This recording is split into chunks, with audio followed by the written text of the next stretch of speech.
Hi, everybody. Welcome back to that Eurovision site. And we are once again continuing on with our interviews with the artists that could potentially go to Eurovision this year in Switzerland. And joining me today, I have the lovely Maja Ivarsson. Hopefully, I pronounced that right. Who'll be Yeah. participating in Melodifestivalen with Kamikaze Life. Hello, Maya. Hey, how are Ah, you? I'm doing okay. And yourself? I'm very well, thank you.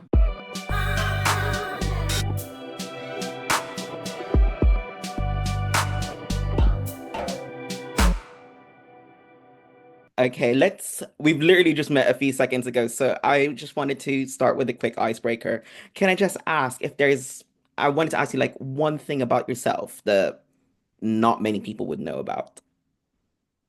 That I'm a martial artist. Like I love I trained a lot of martial arts when I was younger. So I'm a great fighter. Do you have any like is there any specific martial art that you do, or is it more of just like I started out with karate and Mhm. then I went on to do a couple of years of Thai boxing. Oh wow. Wow, that's a Yeah. lot. I think I did taekwondo, but like I think I got to yellow belt and that's how far I went. That's pretty good though. That's pretty good. I'm impressed. Yeah. Okay, then. So we're here because obviously you're participating in Mello. I just wanted to ask you, how does it feel to be you're in that final 30 of artists that could potentially go? I'm so honored to be part of this, and the reason to why I did want to participate is because I really do believe in this song, and I had the Hmm. opportunity to write with amazing songwriters who had they have like a track record of like 38 songs in Melodifestivalen or something like that, and they also won Eurovision and stuff like that. So I mean, I felt really excited and happy when they announced that I was going to be part of it. So I'm honored. Yeah, and we're speaking of that, you are participating with Kamikaze Life. And Mhm. I just wanted to ask you, in your own words, what's the song about and the process of creating the song? Yeah. It's a song about, like Kamikaze was actually a hurricane. So the fighter pilots who used that name in Second World War, they took the name from a hurricane and they named it Kamikaze. And I feel like a hurricane sometimes.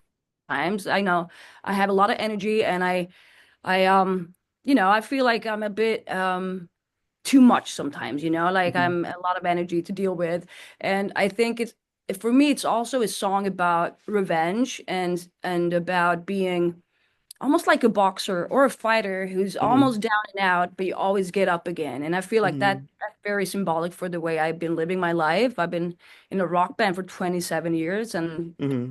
through a lot. And I feel like I always bounce back. And I think that is one of my superpowers. And that's what this song is about too. Yeah.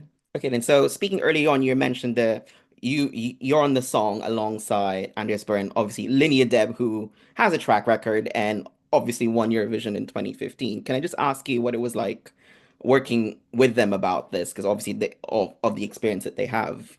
Yeah.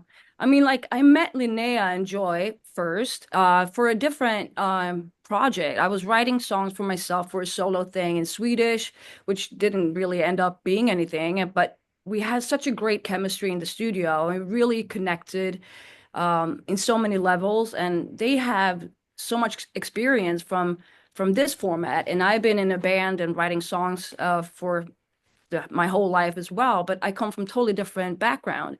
And I think the combination of the way that we do write songs, it was just really magical and it fitted this format really well. So when the song was done, we didn't really know if we were going to send it to Melodifestivalen, but when we did decide to do it, I was just like, this is going to be amazing experience for me. So yeah, I was really happy when they wanted it. Yeah, and here we are now, less than just over a week by the time we're talking. Yeah. How does it feel like you're about to show the world what you've been working on in the past few months? And Yeah. I'm actually not very nervous, and I think a lot of people would be.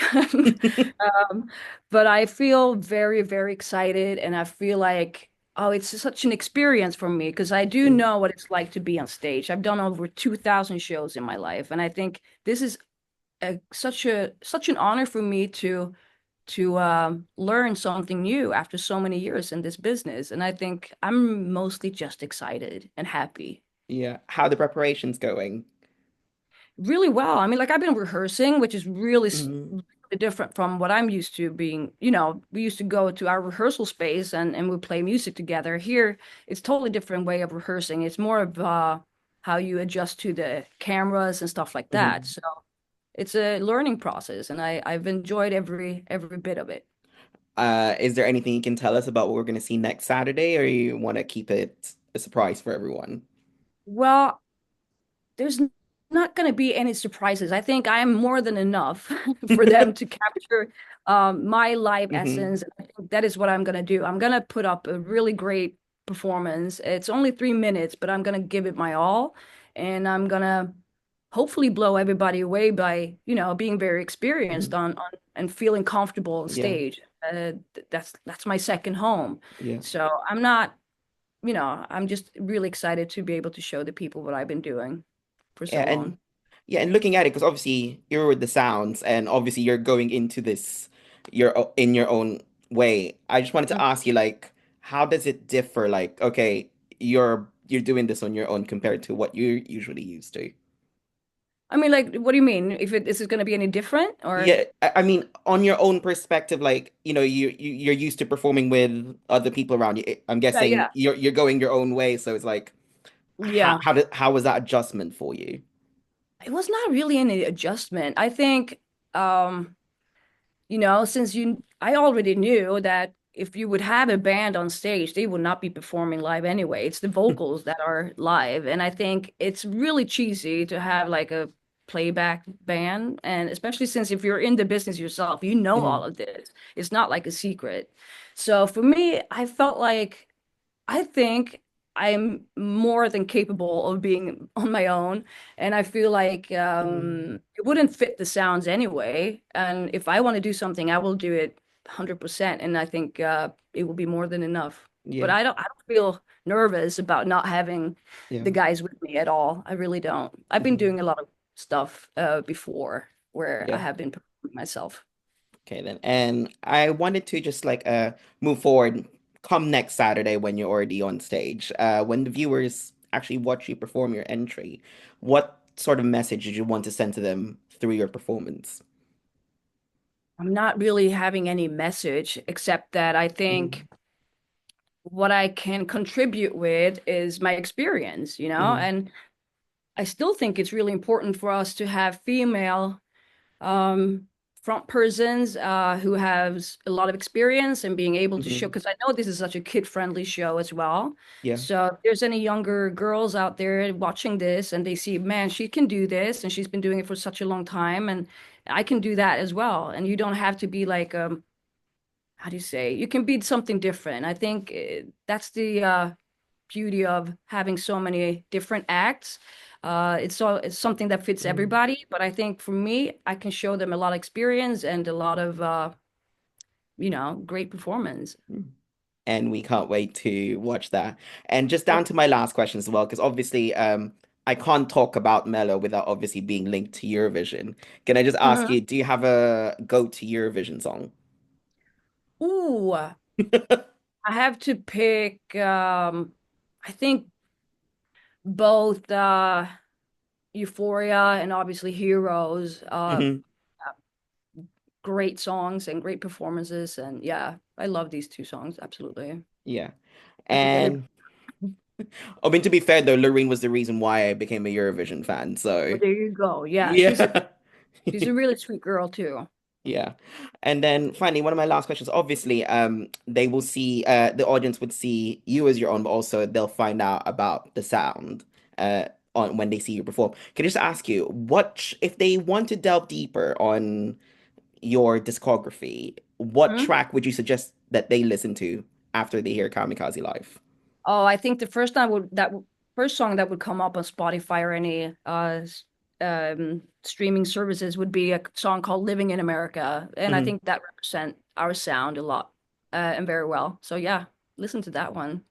All right then. Well, I think that's all the questions that I've got for you, Maya. Thank you so much for taking the Oh, time to talk with me. But before my I pleasure. go, is there anything you want to say to the international fans who will be watching Mela next weekend?